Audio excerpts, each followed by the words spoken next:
My name is Laura. I'm a mother of two and married to a good man named Eric, who's always been steady when life isn't. We live in a modest home 2 hours from where I grew up. I visit my parents, Dennis and Marlene, regularly. Or at least I used to. Things with them have always been particular. Growing up, my parents weren't exactly affectionate. They were practical, measured, and formal. The kind of people who praised silence more than effort. Love was something shown in perfectly ironed shirts or neatly packed lunches, not in words or hugs. Still, I didn't know any different, so I assumed that was normal. Now, as an adult, I try to stay in touch, calling once a week, visiting every other month with my children, Thomas and Grace. The visits are polite, civil. My mother keeps the conversation to safe topics: weather, vegetables in the garden, what the neighbors are up to. My father mostly reads the paper and asks how my husband's job is going. Not mine, never mine. Eric says it always feels like we're visiting acquaintances. And I get it. He's never really been embraced by them. They're not rude, just indifferent, in a quiet, unsettling way. They don't ask about the kids' birthdays until after they've passed. My mom once gave Thomas a book that had another child's name written on the first page. Obviously a re-gift. She laughed and said, "Well, a book's a book, isn't it?" Then there's Ryan, my younger brother. He's the opposite of me, charming, spontaneous, a bit dramatic. He lives closer to them, so I assume they see each other more often. When they talk about him, their faces light up in a way I've never quite been able to understand. "Ryan's planning something big," my father said the last time I visited. When I asked what it was, he just shrugged, smiling like it was a delightful secret. I don't think they mean to compare us. At least, I try not to think that. But there's this quiet undercurrent whenever we're all in the same room. I notice how my mother refills Ryan's coffee without asking, but lets Eric walk to the kitchen himself. How they laugh just a little louder at his stories. How they sit a little closer to his kids on the couch. But I've never said anything. I don't believe in stirring the pot. Besides, maybe I'm imagining it. Maybe I'm sensitive. I've told myself that 1,000 times. It wasn't until this past December, just after Thanksgiving, that something happened. Something small. But something I haven't been able to forget. It happened during the first weekend of December. I had called my mother and asked if we could come by that Saturday afternoon, just for a short visit before things got busy with Christmas preparations. She hesitated, then told me they were having some people over, but we could come for a bit if we didn't mind. That should have been my first clue. When we pulled up to the house, it was clear some people meant Ryan's entire family. His car and Vanessa's SUV were both in the driveway. Laughter spilled out from the open front door. I looked at Eric, who gave me a small shrug. Inside, the house looked festive. Garland on the banisters, a cinnamon-scented candle flickering on the mantel, the beginnings of a Christmas tree in the corner. And there they all were, my parents, Ryan, Vanessa, and their 3 kids, gathered around the dining table with hot cider in hand. "Laura," my mother said, smiling too widely. "Oh, you brought the children. How lovely. Do come in." No one stood to greet us. Ryan gave us a quick nod and continued his story about a skiing trip they had just returned from, some luxurious chalet in Colorado. Vanessa was wearing a cream sweater and perfectly styled hair, laughing as she showed my mother photos from the trip on her phone. I stood there for a second too long before ushering Thomas and Grace inside. Eric hung our coats without a word. My children hovered near the edge of the room. They're not loud kids. They're thoughtful, observant. They knew instantly this wasn't their space. My father gave Thomas a distracted, "Hey there," without looking up from a newspaper, while Grace didn't get so much as a glance. Meanwhile, Ryan's youngest had climbed into our dad's lap with a cookie, and my mother was fussing over Vanessa's coat, calling her my elegant girl. I had to blink twice. I brought out a tin of homemade gingerbread cookies I'd made the night before. "We baked these together," I said, placing them on the side table. My mother barely looked up. "Oh, we've got plenty of sweets, dear." Eric touched my arm gently. "Don't take it personally," he murmured. But how could I not? Vanessa was showing off a new bracelet, some designer brand I didn't recognize. And my mother gasped like it was a treasure. "Ryan really spoils you," she giggled. We stayed for an hour, maybe less. I sat in the living room while Eric chatted politely with my dad. My kids tried to play with their cousins but were quickly excluded from some game involving expensive tablets. No one really noticed when we left. In the car, Thomas asked, "Mom, did we do something wrong?" I swallowed hard and shook my head. "No, sweetheart, not at all." That night I couldn't sleep. The way my mother looked at Vanessa, as though she were some queen to be honored, echoed in my mind. And the way she ignored Grace's quiet questions about the tree decorations, it was more than indifference. It was dismissal. I wasn't imagining things anymore. A few days after that visit, Laura received a voicemail from her mother. Her tone was uncharacteristically soft, almost hesitant. "Hi, Laura. It's your mother. I didn't want to bother you, but your father's car is making that noise again, and he won't go to the garage without a push. We just don't have the extra at the moment. If you could help us out a little, we'd be grateful. No pressure. Call me when you can." Laura sat with the phone in her hand for several minutes before calling Eric into the room. He listened silently, then asked, "Do you know how much they need?" "No," Laura replied, staring out the window. "But I'll find out." This wasn't the first time. Over the years, there had been small requests for the water heater, for prescriptions, once even for their dog's vet surgery. It was always phrased delicately, never quite direct, but always implied. And she always helped. Not out of obligation, but because that's what a daughter does. At least that's what Laura believed. Still, something about this one rubbed at her. She knew Ryan and Vanessa had money. Not just doing fine money. They had vacation homes, luxury cars, and hired help. Ryan ran some kind of investment firm that Laura didn't fully understand, and Vanessa seemed to glide through life with designer handbags and silk scarves. Why did their parents come to her? Why did they ask the daughter who clipped coupons and took freelance bookkeeping jobs between laundry cycles? Laura didn't ask. She never did. Instead, she quietly transferred $1,500 to her father's account and sent her mother a message. "Hope this helps. Let me know if you need anything else." The reply came quickly. "You're a blessing, Laura, truly. Thank you, sweetheart." It was the first time her mother had called her sweetheart in years. That one word thawed something inside her. Maybe things were changing. Maybe that visit and those cold glances had meant nothing after all. Maybe they were just distracted. Maybe the holidays were stressing them out and she'd taken it too personally. It was only early December. Christmas plans hadn't been formally discussed yet, but she was sure, absolutely certain, that they would be invited. There was always enough food, always room, and after this, after helping again, her parents would surely want the whole family together. That weekend, Laura baked spiced apple muffins and mailed them to her parents with a handwritten card from Grace and a doodle of a snowman from Thomas. She felt hopeful again. Later that night, she looked over the budget, adjusting a few grocery categories to make up for the unexpected transfer. Eric didn't complain. He rarely did. He simply kissed her forehead and said, "You're doing more than your share. I hope they see it." Laura smiled, but her chest tightened. She hoped they did too. The week before Christmas, the house was filled with that special kind of chaos Laura had come to love. Eric was wrapping gifts on the floor in the living room while Thomas and Grace huddled at the table drawing Christmas cards. The trees sparkled in the corner, and cinnamon buns cooled by the window. "Did you get the photo book printed?" Laura asked Eric. He nodded, holding up a wrapped parcel. Bound, labeled, and ready for them. It had become a tradition, a small hardcover book of photos from the year. The kids' birthdays, school plays, hikes, messy breakfasts, and sweet moments.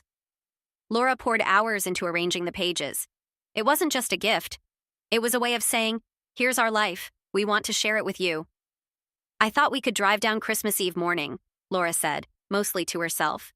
"Stay until the 26th. I'll bring the pies and maybe that cranberry chutney your mom likes."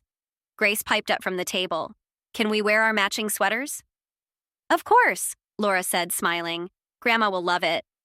She hadn't yet spoken to her mother about the specific plan. But Christmas had always been assumed.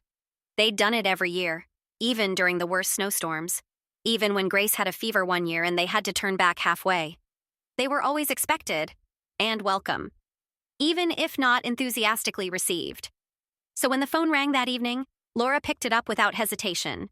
Her mother's voice came through clearly. "Laura, I just wanted to check. Are you still planning to come this Christmas?" Laura's heart lifted.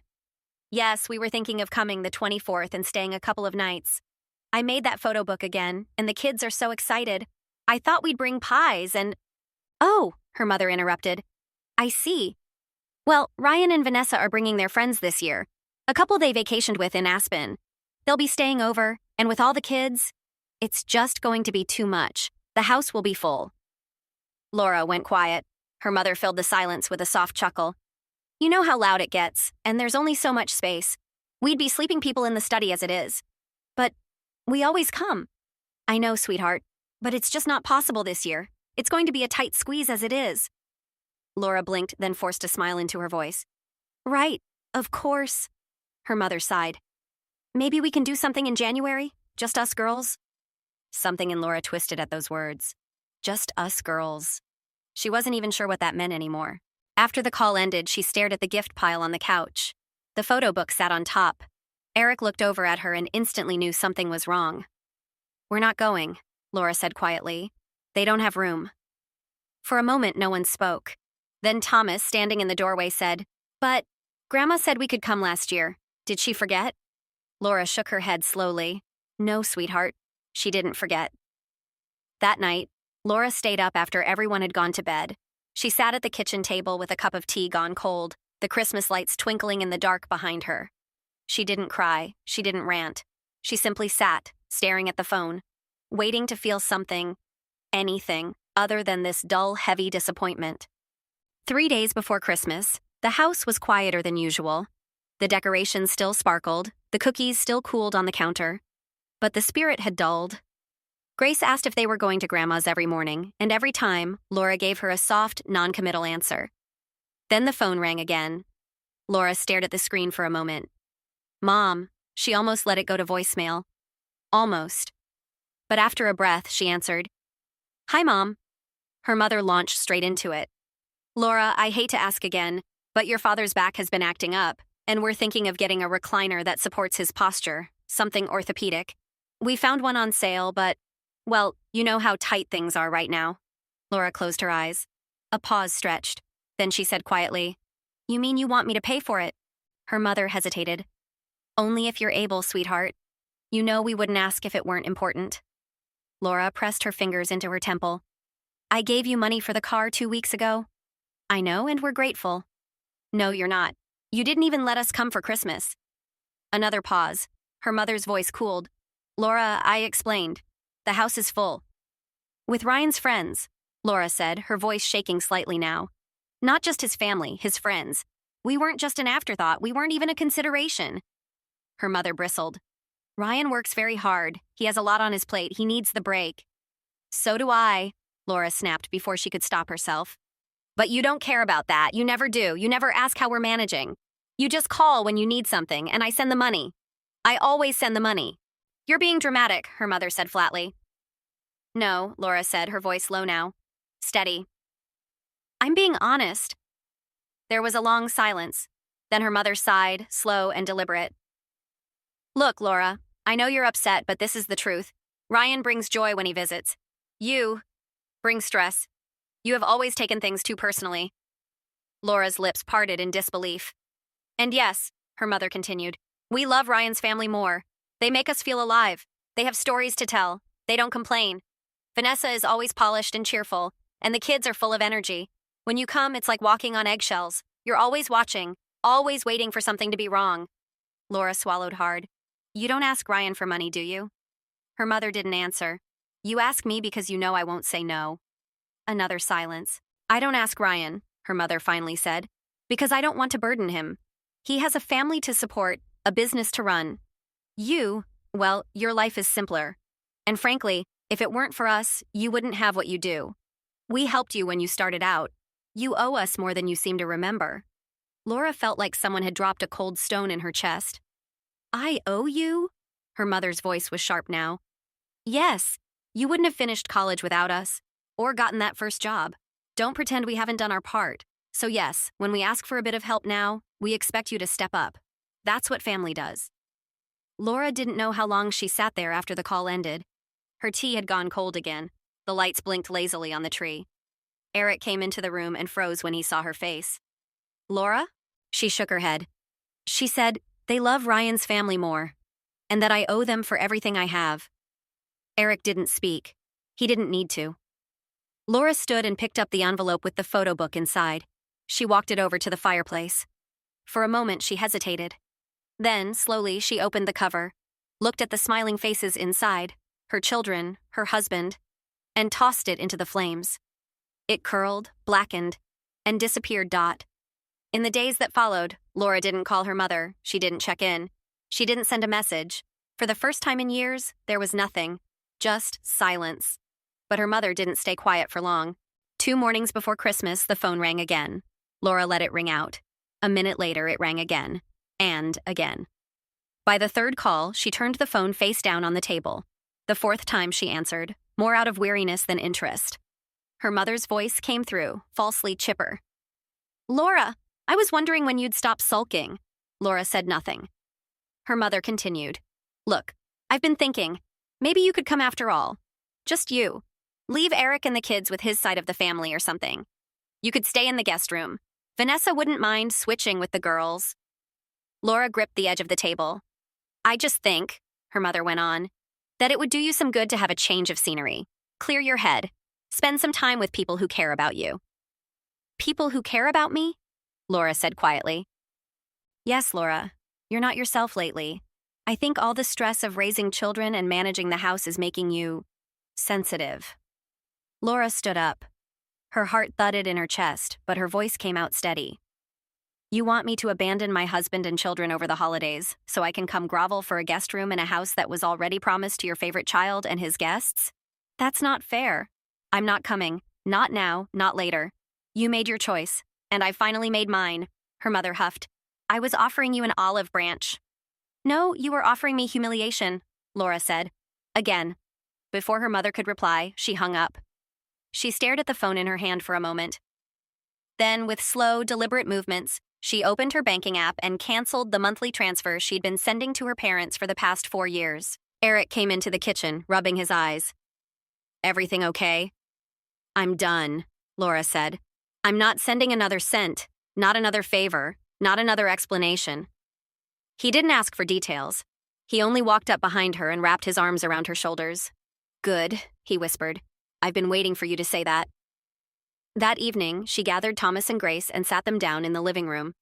The tree lights blinked gently behind them, casting soft colors on the walls. "I know we're not going to Grandma and Grandpa's this year," Laura began.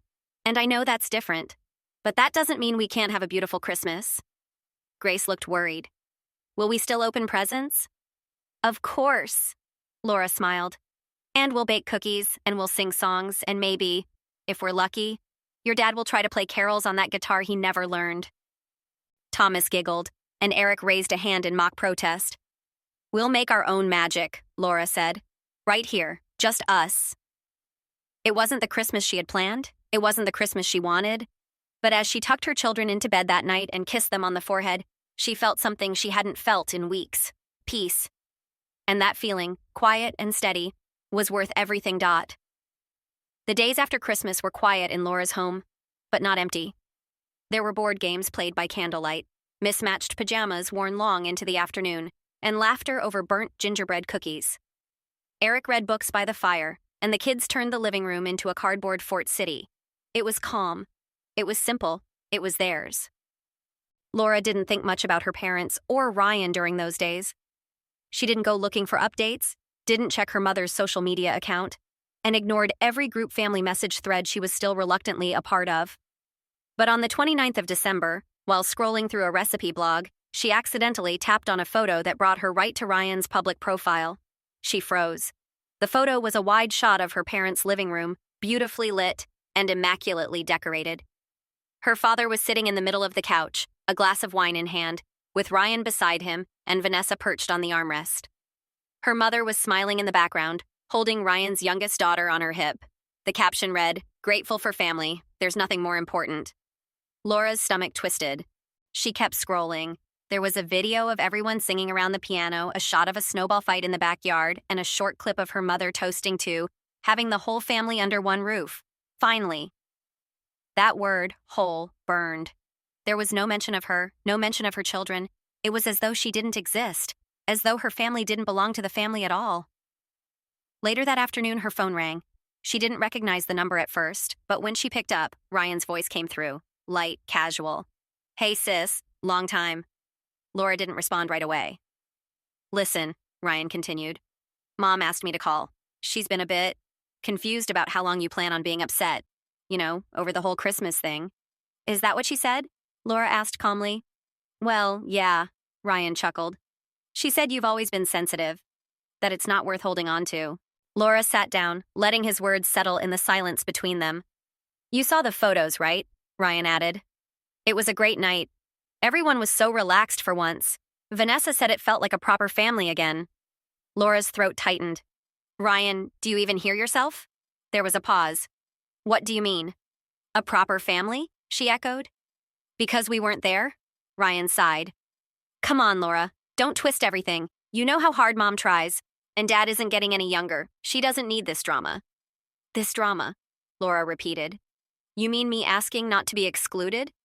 You weren't excluded, exactly. We were told there wasn't room. And now I see there was room for guests, for games, for toasts about having the whole family under one roof. Except we weren't under it, were we? Not even mentioned. Ryan went quiet. Then, trying to smooth it over, he said, Look, maybe next year you can come early or stay at a hotel or something. Mom just didn't want stress. Laura laughed under her breath. You know what, Ryan? She got what she wanted. No stress, no Laura. No reminders of the parts of the family that aren't shiny and perfect. That's not fair. No, what's not fair, Laura cut in, is that I spent years helping them quietly while you went skiing. That I showed up every time I was asked and still wasn't good enough. And that now I'm being told to get over it because you had a nice holiday. Ryan shifted uncomfortably. I didn't call to fight. No, Laura said. You called because she didn't want to, and because she thought maybe I'd cave if you played peacemaker. Ryan stayed silent. Tell her, Laura added, that I'm not upset, I'm finished. And with that, she hung up. She didn't cry, she didn't shake, she didn't even sigh. She just looked out the window, where Thomas and Grace were building lopsided snowmen with Eric, and thought, this is my family now. January rolled in with cold mornings and quiet evenings. Laura didn't call her parents for New Year's, nor did she receive any message from them. The silence was no longer painful, it was just silence. And in its place, she began to feel something that resembled clarity. But not everyone stayed silent. It started with a message from her Aunt Carol, her mother's older sister. A simple text. Your mother says you've been distant. She's heartbroken. Family matters, Laura. A few days later, her cousin Linda called just to chat. Within 10 minutes, the conversation circled to the same point. You know, your mom did everything she could. Maybe it's time to let it go. Life's short. Laura listened politely, then changed the subject. It was clear what was happening. Her parents weren't calling directly. They were using others as messengers. Subtle manipulation disguised as concern. Pushing just enough guilt to make Laura question herself, but not enough for them to have to say the words out loud. Then came the letter. Handwritten. No return address. Neat, almost clinical script. It was her mother's. We don't understand why you're choosing to estrange yourself from your family. We've given you everything. You have a roof over your head today because of us. You may not like how we live or who we prefer to spend time with, but that's not your place to judge. You have responsibilities to us, Laura. You are our daughter. That still means something, whether you like it or not. There was no mention of her children, no mention of Eric, no apology, just obligation dressed as tradition. Love replaced with debt. Laura read it once, folded it, and placed it in a drawer she hadn't opened in years. The same drawer that held her first report cards, an old dried corsage from prom, and a single birthday card from her mother dated 2006. Then, on a gray Sunday afternoon in February, her phone rang. Mom. She stared at the screen for a long time. For the first time since all of this had started, her mother was calling her directly. Laura stepped outside onto the porch before answering. Hello. Her mother's voice was cold, but restrained. Well, it's been a while. Yes, Laura said calmly. It has. You didn't call for New Year's. No, I didn't. You didn't reply to my letter. I received it, Laura replied, her voice steady. There wasn't anything to respond to. A pause. Her mother's tone shifted, not soft, not warm, but calculated. Your father's been unwell. We might need help again with some medical bills. Nothing serious, just some expenses that piled up. Laura closed her eyes. There's also been a bit of confusion in the family, her mother continued. People are asking what happened to you, why you've turned on us. I haven't turned on anyone, Laura said. I've just stopped pretending things are fine. Her mother exhaled slowly. You've always been dramatic. No, Laura said, her voice firmer now. I've always been quiet. That's different. There was silence on the line. Her mother tried again. You're our daughter. You owe us at least a conversation. I'm giving you one now, Laura said. But I'm not giving you money, not anymore. And I'm not giving you parts of myself in exchange for being tolerated. That's how you see it? It's how it's always been. I just didn't want to see it before. Her mother scoffed faintly.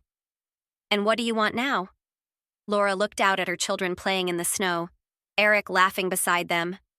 I want peace, and I want my children to grow up never having to wonder if they're enough. Her mother didn't reply. The silence said more than words. I hope Dad gets better, Laura added. I do, but I won't be stepping back into a role that was only ever convenient for you. You're making a mistake, her mother said quietly. No, Laura said. I'm correcting one. Then she hung up. This time she didn't sit in silence. She walked back inside, poured herself a coffee, and joined her family on the porch. Grace handed her a snowball with a giggle. And for the first time in years, Laura smiled without guilt. The following weeks passed like the slow stretch of early spring, light returning little by little, though the air was still cold. Laura began noticing small but powerful changes in herself. The way she no longer hesitated to buy herself flowers at the market. How she started journaling again. How the house, once filled with quiet pressure to please others, now felt lighter. She blocked her mother's number, then Ryan's, then her father's. Not out of anger, but necessity. For the first time, she created a space where their voices couldn't reach. She didn't announce it. She didn't explain. She simply stepped away. Eric noticed the difference, too. You're sleeping better, he said one morning as she stirred oatmeal for the kids. She smiled and kissed his shoulder. Laura threw herself into small joys. Movie nights with the children. A new coat of paint in the hallway. Even taking on a few more clients in her bookkeeping work, on her terms with boundaries she no longer felt guilty about.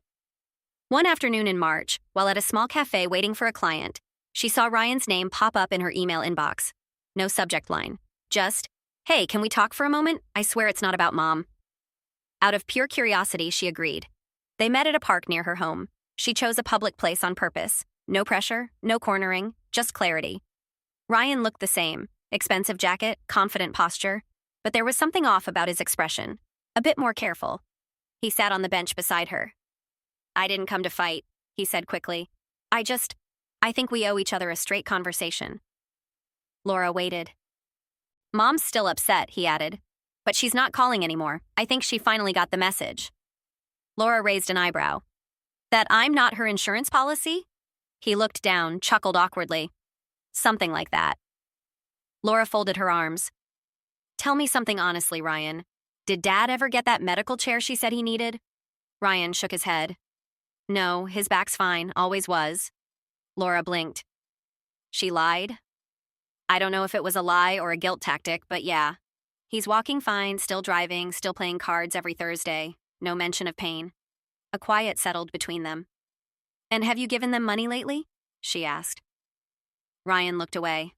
No, I haven't. And to be honest, they've never asked me. Laura nodded slowly. Her stomach twisted, not with sadness but release. She had known, deep down. But now it was said out loud. I spent years carrying them, she said, more to herself than to him. Quietly. Thinking it made me good. Thinking maybe someday they'd see me. Ryan didn't answer.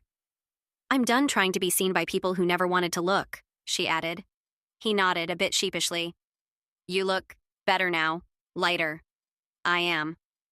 They didn't hug when they parted. There was no speech, just a nod, and then Laura turned and walked away. She didn't look back. That evening, she took out her phone and scrolled through old texts and photos. Not with pain, but with a quiet sense of finality. She deleted her parents' thread entirely, then Ryan's. Then she opened a new message and sent it to Eric. Let's plan something special for Easter. Just us. Our real family. Later, as she tucked the children into bed, Grace whispered, I liked Christmas at home. Can we do it like that again? Laura brushed her daughter's hair behind her ear. Yes, sweetheart. From now on, it's going to be just like that. Every holiday, every time. She turned off the light and stood in the hallway for a moment, letting the silence settle in around her. Not empty this time, but full. Full of the life she had chosen, the peace she had claimed, and the love she had always deserved.